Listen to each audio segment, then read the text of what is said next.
Good evening and welcome to Express News. I'm Shubhendu Ghosh. 100 top stories in just 30 minutes. Let's begin. Heavy rain in some parts of Maharashtra has thrown life out of gear. Death toll due to rain-related incidents climbed to 27. Mumbai is witnessing one of its most intense monsoon spells this year. In Mumbai, 18 people died in the wall collapse incident in suburban Malad, while 4 of the 75 injured remain critical. Incident happened in Pimpri Pada in Malad East area after retaining wall collapsed on few hutments built on hill slope due to heavy rain. Chief Minister Devendra Fadnavis has announced 5 lakh rupees compensation for the cane of deceased and ordered inquiry into the incident. He also took stock of the rain preparedness by visiting Brihan Mumbai Municipal Corporation Disaster Management Control Room. Road, rail and air traffic is badly affected due to rain in some parts of Mumbai. As many as 52 flights were cancelled and another 55 diverted to nearby airports due to inclement weather. A SpiceJet flight from Jaipur skid and overshoot the main runway while landing at the Mumbai airport amidst heavy rains on Monday, although none of the passengers were hurt in the incident, said a source privy to the matter. Indian Navy provided assistance to stranded Mumbaikars in Kurla area. Teams from INS Tanaji and Material Organization were active and were joined by naval diving teams, and teams moved on foot carrying safety gear like life buoys and life jackets and were able to help elderly women and children to safer areas. Police custody of Vipul Agarwal and Vivek Agarwal, both builders accused in Pune wall collapse incident, has extended till 6th of July. 15 people had died and 3 were injured in the incident that occurred on 29 June in Pune's Kondwa. India's Met Department today predicted heavy to very heavy rainfall in Mumbai and suburban parts in the next 48 hours. Similar situation expected for Vidarbha and Marathwada. Advised tourists to not visit mountain areas since heavy rainfall is expected in parts of Maharashtra. Prime Minister Modi chaired the first meeting of the BJP Parliamentary Party in the ongoing budget-cum-monsoon session of Parliament. He exhorted party MPs to commit themselves for the service of common people. Prime Minister Modi will launch BJP membership campaign on 6th of this month from Varanasi on the birth anniversary of Shyama Prasad Mukherjee. Home Minister Amit Shah will kick it off in Telangana, while other party leaders will launch it in different parts of the country. CBI conducted a countrywide search at more than 50 places in 18 cities in 12 states and union territories related to bank frauds and scams. 14 cases registered against various companies, firms, their promoters, directors and bank officials. ED today attached assets worth 110 crore rupees of Simbhaoli Sugars Limited, one of India's largest sugar mills, in connection with the money laundering probe against the firm related to an alleged bank loan fraud. Singapore High Court has ordered freezing of rupees 44 crore bank deposits kept in the country of PNB fraud accused Nirav Modi's sister and brother-in-law. Aimed at promoting cooperative trade within India and abroad, the first ever India International Cooperatives Trade Fair is going to be held from October 11th to October 13, 2019 in New Delhi. The initiative is a part of Agriculture Export Policy 2018 that aims at doubling agriculture exports and integrating Indian farmers and agriculture products with global value chains. Replying to a question raised by Congress leader Anand Sharma in Rajya Sabha, Finance Minister Nirmala Sitharaman said at this time, India is fast emerging economy. She said so far, GDP is concerned, India is progressing at a fast pace despite all odds. In Lok Sabha, Minister of State Agriculture and Farmer Welfare Purushottam Rupala said that NDA government is promoting neem-coated urea, which is very useful for agriculture. Centre has constituted an empowered body for implementation and monitoring of recommendations of the Committee on Doubling Farmers' Income. Agriculture and Farmers' Welfare Minister Narendra Singh Tomar said this in Lok Sabha while replying to supplementaries during question hour. The government introduced in Lok Sabha a bill providing for supersession of Medical Council of India for a period of 2 years with effect from September 26, 2018. Supreme Court has issued notice to Centre on plea by Buffalo Traders Welfare Association challenging validity of certain provisions of prevention of cruelty to animal rules, which permits forfeiture of animals to infirmary if owner pleads guilty or convicted. The centre today moved the Supreme Court challenging a Bombay High Court order which sought fugitive Mehul Choksi's medical report to ascertain if he was fit to be extradited to India to face trial in various cases, including a $2 billion PNB case. Supreme Court has dismissed a PIL challenging a law that empowers states like Nagaland to make inner line permit mandatory for entry of people from outside of the state. Apex Court stated that it was not inclined to entertain the matter. The Supreme Court sought a response from the centre on Congress leader Jairam Ramesh's plea challenging amendments made to the money laundering law, PMLA, since 2015 by way of money bills. India has pledged to contribute $5 million in 2019 to the UN Palestine Refugee Agency, even as it voiced concern over the agency's difficult financial situation due to voluntary contributions from a limited donor base and call for ensuring sustained fiscal support for its work.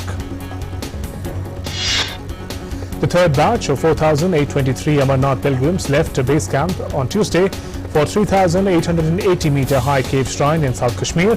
As many as over 8,000 pilgrims have paid obeisance and tributes at the shrine in Himalayas till Monday evenings. Ministry of Defence has extended ban on dealing with chopper scam tainted firm Leonardo for another 6 months. The ban was first imposed on the firm by NDA government in July 2014. The ban has been imposed on the firm in connection with Rs 3,600 crore VVIP chopper scam, in which the investigation by central agencies is still on. Fuel tank of an Indian Air Force jet fell in a field in Tamil Nadu today. The incident happened when the plane was airborne. It was reported that the fuel tank of the indigenously developed light combat aircraft Tejas fell in farmland near Sulur Air Base. DMK moved the Supreme Court today seeking urgent hearing of its plea for disqualification of 11 AIA-DMK MLAs for voting against Tamil Nadu Chief Minister Edapadi K. Palanisamy in 2017 confidence motion. The bench of Apex Court said it will consider listing Davida Munethra Karagam petition seeking disqualification of the MLAs, including Deputy Chief Minister O. Pannirselvam. Anti-corruption Ombudsman Lokpal disposed of 480 complaints it received till May this year, including some not related to graft. The Lokpal has been making efforts to inform people not to file complaints related to non-corruption matters with it. The government is seriously looking into complaints of bottled water and packaged foods and drinks being sold at prices higher than the maximum retail price. Consumer Affairs Minister Ramvilas Paswan said some complaints of bottled water and packaged foods drinks were being sold at prices higher than MRP have been received. An FIR has been registered against Samajwadi Party lawmaker Azam Khan for allegedly making derogatory remarks against BJP leader Jayaprada. 10 other SP leaders have also been named in the FIR. The Uttar Pradesh government has once again delayed merging of departments as suggested by Niti Aayog on May 10, 2017. State government spokesperson Siddharth Singh told reporters that High Power Committee set up under Chief Secretary would again examine the merger strategy and will approach the cabinet again in next 1 week. The opposition parties created ruckus in Bihar Assembly today, demanding resignation of State Health Minister Mangal Pandey over deaths of children due to acute encephalitis syndrome, forcing the adjournment of the House till lunch recess. Only 15 minutes of proceedings had undertaken. Continuing their rising streak of second day, the Sensex advances 130 points to settle at 39,816.48.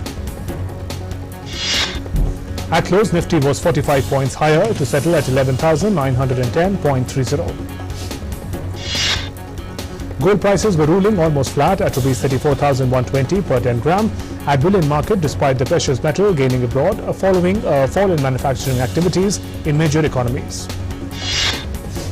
Crude oil prices rose 0.76% to Rs 4,084 per barrel in futures trade on Tuesday as speculators raised their exposure amid positive global cues.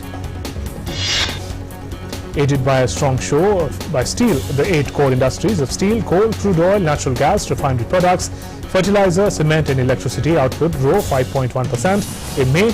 This was higher than 4.1% growth recorded in May 2018, but lower than 6.3% seen in April 2019. The Appointments Committee of Cabinet has approved the extension of Vishwanathan terms as RBI Deputy Governor by 1 year with effect from 4 July this year. The order issued by the Personnel Ministry, his tenure was to end on Wednesday, 3rd of July. Shares of rating agency ICRA tumble over 6% after the company decided to send its managing director and chief executive Naresh Thakkar on forced leave pending an inquiry into concerns raised by capital markets watchdog SEBI. 2 years after forming his own venture, Anarok, a real estate veteran Anuj Puri launches a new housing brokerage firm, Trespect, and announces an investment of 225 crore rupees by the end of next year to grow this business. Hospitality firm Oyo has said it has forayed into Vietnam with over 90 hotels across 6 cities as it expands presence in Southeast Asia. The company will invest $50 million over the next few years in Vietnam and create 1,500 direct and indirect jobs in the country, Oyo has said. Orient Electric launches LED lights with flicker control technology, which reduces the harmful invisible flicker presence in LED light. It causes various health complications. Studies have revealed that prolonged exposure to flicker emitting LED lights with flicker percentage above 30% can lead to negative health impact on eyes and mind. Australia's central bank, the Reserve Bank of Australia, announced it had cut rates by another 25 basis points to 1% after a regular policy meeting.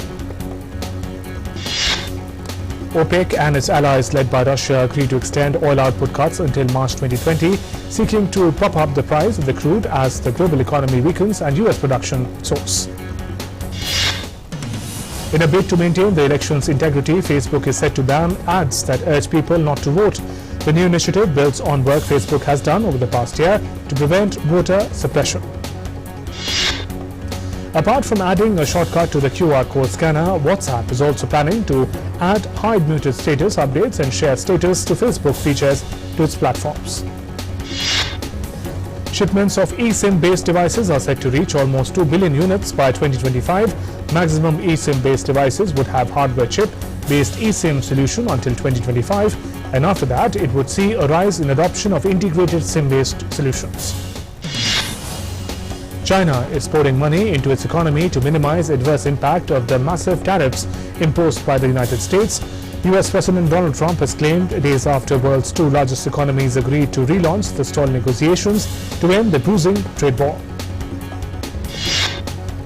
Chinese Premier Li Keqiang calls on all countries to uphold free trade and build an equal global economic mechanism, the Summer Davos Forum. The Chinese Ministry of Commerce releases major economic indicators, claims to have achieved a stable, positive commercial performance so far this year. The ministry's statistics showed that in the first 5 months of this year, China's total retail sales of consumer goods reached around $2.3 trillion, which is 8.1% on annual basis. In Sudan, protest leaders call for a one-day nationwide civil disobedience campaign on July 14. The announcement came after they organized mass protests against the ruling generals that rocked the country. Syria accuses Israel of committing state terrorism after reported Israeli airstrike killed 15 people, including civilians. Responding to Japan's announcement of imposing export restrictions, South Korean Minister of Trade, Industry and Energy Sung-Yu Mo has said that his country will file a suit with the World Trade Organization against Japan's export restrictions on material key to South Korea's tech industry. Panama's new president, Laurentino Nito Corrizo, vows to curb corruption and close the wealth gap in the Isthmus nation at his swearing-in ceremony. Cortizo of Democratic Revolution Party, PRD, won the May election by just over 2 percentage votes, the closest presidential race in decades. Bangladesh Prime Minister Sheikh Hasina has embarked on a 5-day visit to China. She arrived in the Chinese city of Dalian early in the morning today. She will attend the annual meeting of the World Economic Forum known as Summer Davos in Dalian. Security has been tightened at the border crossing between Mexico's Ciudad Juarez and the United States El Paso after a group of migrants protested at slow pace of their asylum claims. Barbed wire and extra officers have been deployed to this popular crossing. Severe flooding wreaked havoc in Russia. 14 people have been killed and 13 are reportedly missing as a result of severe flooding in southern Siberia. Over 1,300 people have been injured, while over 2,500 people have been safely evacuated.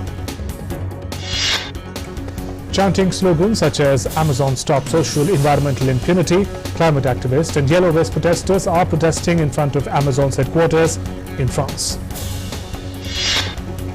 Some of the world's brightest minds in astronomy have gathered at the Chilean Andes ahead of the coming solar eclipse today. Coquimbo La Silla Observatory will host the national and foreign scientists travelling to the area to observe the eclipse.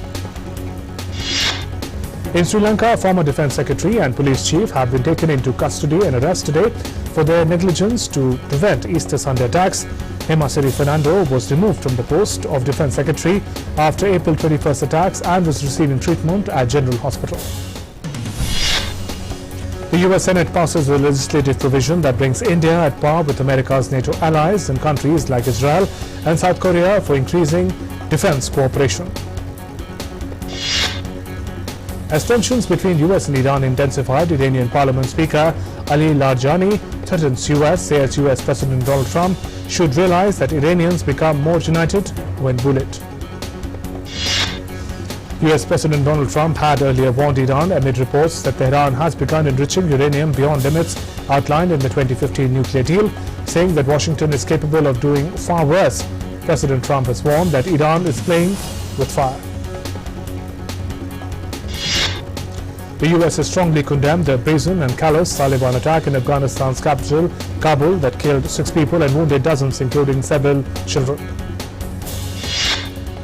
The United States has threatened to impose additional tariffs on $4 billion worth of products from the European Union in retaliation for the European aircraft subsidies, according to a list released by the US Trade Representative's Office. EU goods include olives, milk, coffee, meat product, and some kinds of whiskey that could be hit with tariffs. Hong Kong's Legislative Council complex has been declared a crime scene, lawmakers have said, hours after police used tear gas to clear protesters who had stormed the building to protest against an extradition bill.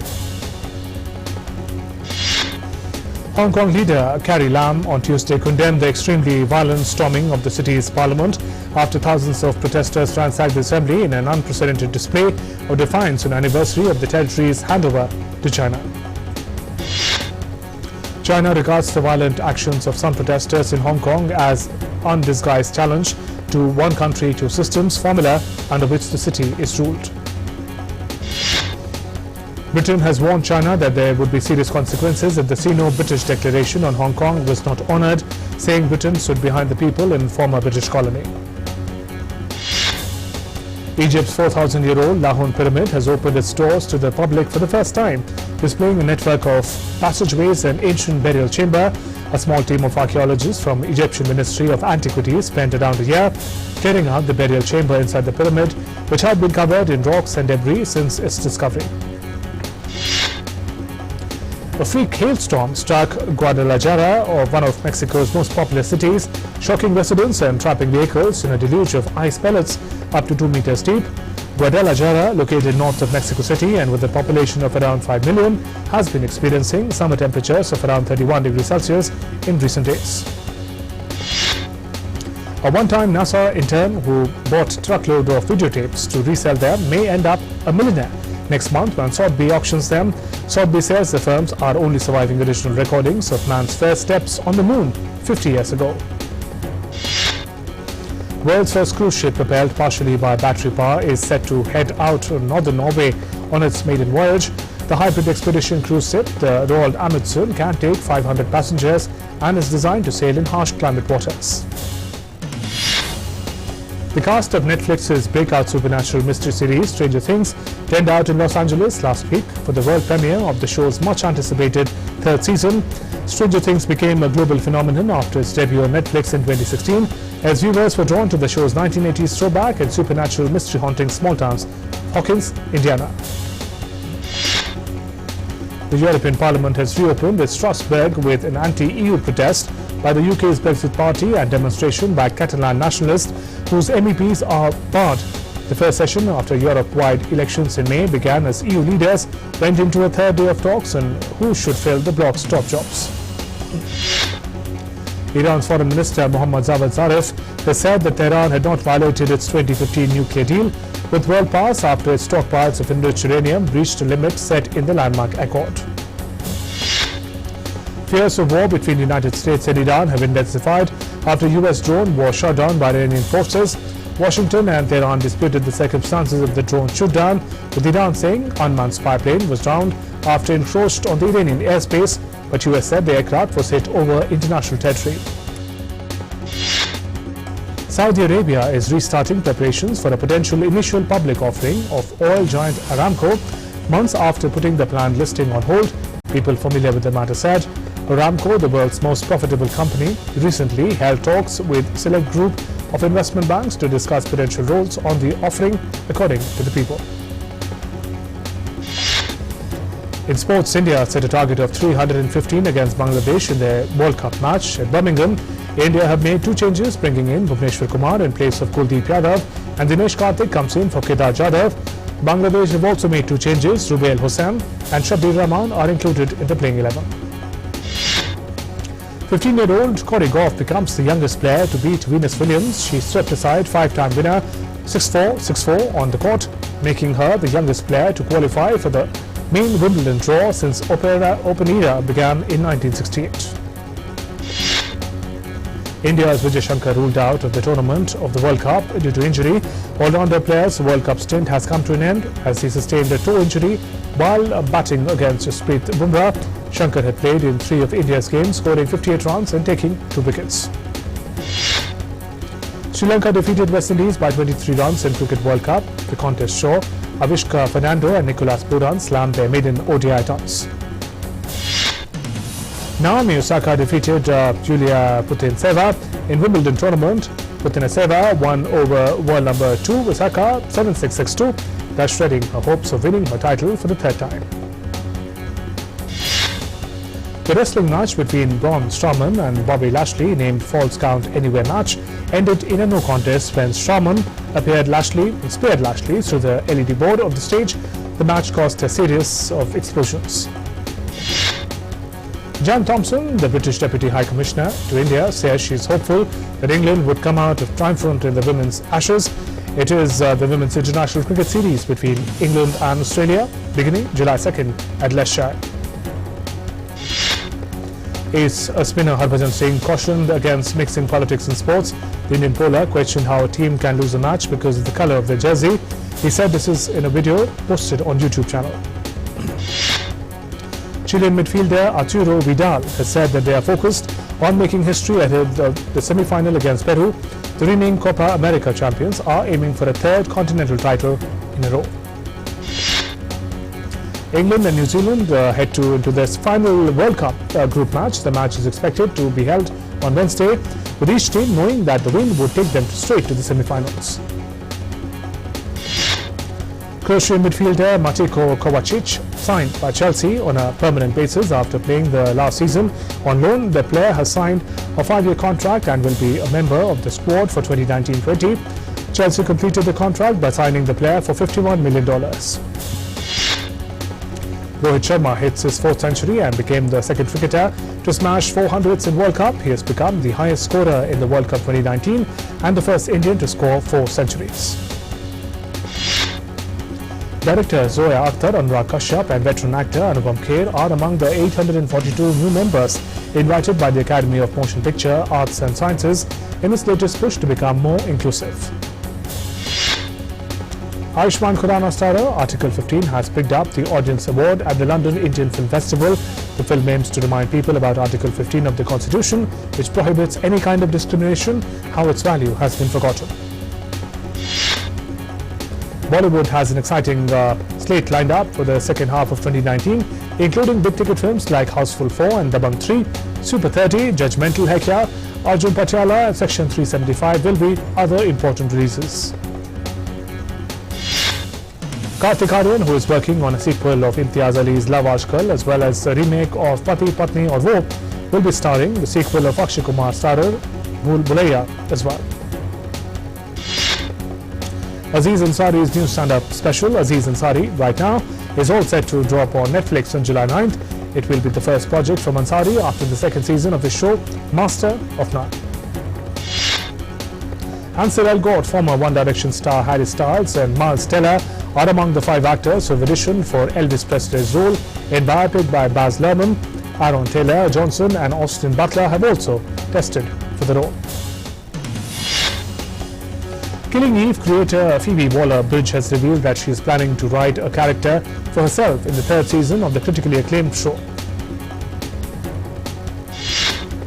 Actor Florence Pugh believes fans have been waiting for a long to see Black Widow standalone. The actor, who will feature alongside Scarlett Johansson, Black Widow, also known as Natasha Romanoff in the Marvel movie, believes it is an important story to be told. American rapper Nora Lum, known by the stage name Awkwafina, child actor Jacob Tremblay have been roped in by Disney Studio to play Scuttle and Flounder, respectively, in live-action adaptation of The Little Mermaid. And Sam Claflin is set to star in Legendary Studios' film adaptation of Enola Holmes' books. Claflin joins the already announced cast of Millie Bobby Brown, Henry Cavill, Helena Bonham Carter and Fiona Shaw.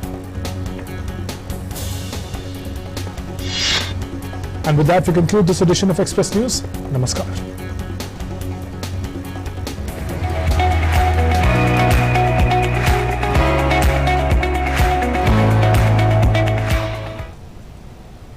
And that brings us to the close of this edition of Express News. News and updates continue after a short break. Namaskar.